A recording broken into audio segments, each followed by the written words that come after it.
Hola, buen día. Hoy es madrugado, son las 9:30 de la mañana. Estamos tratando de habituarnos a los horarios más o menos normales. Hoy vamos a leer un relato de este libro, el segundo volumen de la serie Cuando era chico.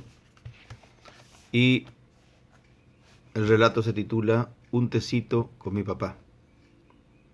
Cuando era chico, tomarme un tecito con mi papá a la noche, antes de acostarme, era uno de los momentos más lindos que me podían ocurrir. Ojo, hay que aclarar que en esa época no había televisión, ni computadoras, ni jueguitos electrónicos, ni teléfonos celulares, ni luz eléctrica teníamos en mi casa. Y qué linda era esa vida, cuántas cosas uno podía hacer.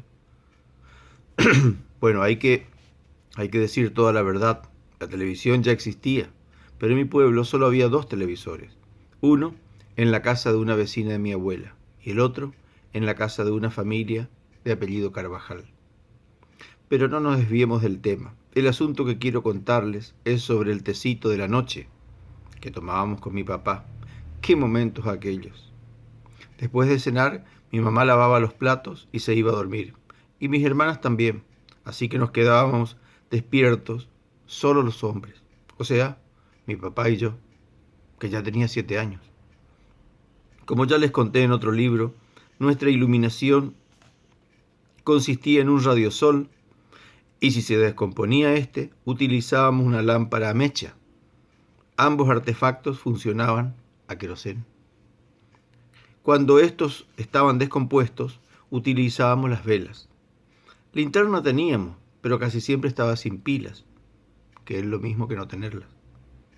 El asunto era que a eso de las 10 de la noche mi papá sintonizaba la radio para escuchar las noticias de Radio Colonia de Uruguay y los relatos de un locutor que era inconfundible, un tal Ariel Delgado, que tenía una frase que lo hacía más inconfundible todavía. Hay más informaciones para este boletín. A veces escuchaba algún partido de fútbol o alguna música. En eso estábamos cuando por ahí me decía, ¿tomamos un tecito? Yo loco de contento decía que sí y me iba a la huerta a buscar el té. Esto también hay que aclararlo, porque en esa época no había té en saquitos. Pero señor, ¿en qué época vivía usted? ¿En la época de Colón? Tendrá muchas ganas de preguntarme, interrumpiéndome alguno de mis ansiosos lectores.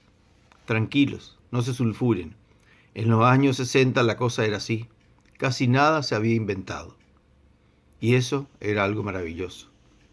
Resulta que en esa época teníamos las plantas de té en la huerta, donde las había de todo tipo, gusto y aroma, el que uno buscara, porque a mi papá le gustaban tanto y entonces llenaba la huerta de plantitas de té. Había de burrito, paico, ajenjo. ¡Buah! ¡Qué horrible que era ese! También había cedrón, menta, manzanilla y otras más que no me acuerdo. Como casi nunca funcionaba la linterna, yo debía ir buscando en la oscuridad la planta elegida. ¿Y cómo la encontraba? Se preguntarán. Por el aroma. Yo tocaba unas hojitas, las ponía contra mi nariz y aspiraba.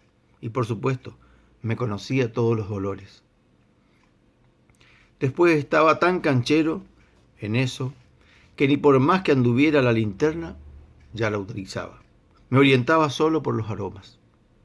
Volvía de la huerta con las hojitas elegidas, poníamos en una tacita y luego el agua caliente, y ahí tranquilitos, mientras tomábamos nuestros tecitos, mi papá se ponía a contarme alguna historia de la Segunda Guerra Mundial, sobre algunas revoluciones, sobre cosas extrañas o increíbles que leía en alguna revista, o directamente algún cuento como el de Alí Baba y los 40 ladrones, que era mi preferido. De las cosas que leyó en las revistas, me acuerdo de un caso espeluznante que le ocurrió a dos hombres brasileños, que iban volando en su avioncito por la selva amazónica y se les terminó la nafta. ¿Habrá que ser tan pedazo de alcornoque para volar sobre esa selva con poca nafta? El asunto fue que se estrellaron contra la copa de los árboles y después contra el suelo. Uno de los hombres murió y el otro quedó con una pierna y un brazo roto. Este pobre hombre apenas podía moverse y arrastrándose se acomodó al lado de un árbol donde bordeaba una pequeña vertiente de agua. Parece que desde el primer día vio la cosa muy negra. Entonces empezó a escribir su crónica en un cuaderno. Contaba día a día lo que sentía, el dolor de sus fracturas, el hambre que lo devoraba, la desesperación y el miedo de estar ahí. Por suerte, agua no le faltaba, pero no podía salir a tratar de cazar algo para comer porque apenas se movía y enflaquecía cada vez más. Lo único que alcanzó a comer algunas veces, cuando ya no aguantaba el dolor de panza, eran raíces, pastos y hojitas. Pero eso no es comida. ¿Y saben cuántos días vivió sin comer? 58. ¿Qué me cuentan? Ahí por supuesto se murió, o tal vez vivió algunos días más, pero sin fuerza para escribir. Yo por las dudas ni loco iría en avión sobre esa selva. De las historias de guerra, la que más me gustaba era cuando describía alguna batalla de los rusos. Cómo admiraba a ese pueblo heroico. Había una batalla que siempre le pedía que me la contara de nuevo. En esa los alemanes estaban invadiendo y atacando con toda la artillería y armas modernas y terribles. El agresivo ejército y los poderosos tanques avanzaban aplastando todo a su paso, y los rusos, muy mal armados, los enfrentaban con lo que tenían. Y una de las cosas que tenían eran sus cosacos armados con sable y a caballo, pero ¿eran de valientes?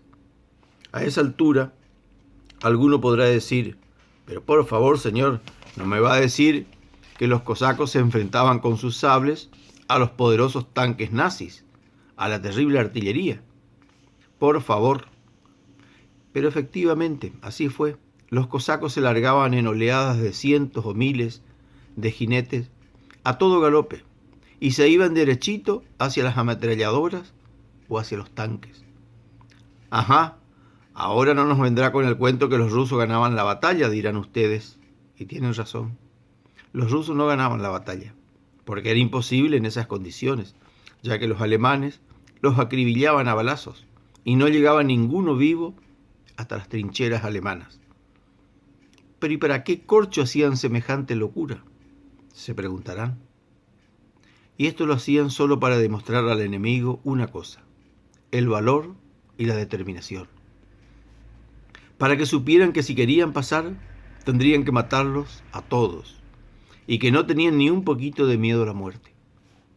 Yo a esa altura del relato siempre me emocionaba y me ponía un poco triste por todos los cosacos muertos, pero también me daban ganas de agarrar un palo de escoba y correr a ayudarlos. Por suerte la guerra ya había terminado hacía mucho. A veces mi papá se entusiasmaba con el relato y se ponía a hablar muy alto, y ahí nomás se escuchaba un shh de mi mamá o de mis hermanas. A veces tomábamos hasta 2 o 3 tecitos y después nos íbamos a dormir.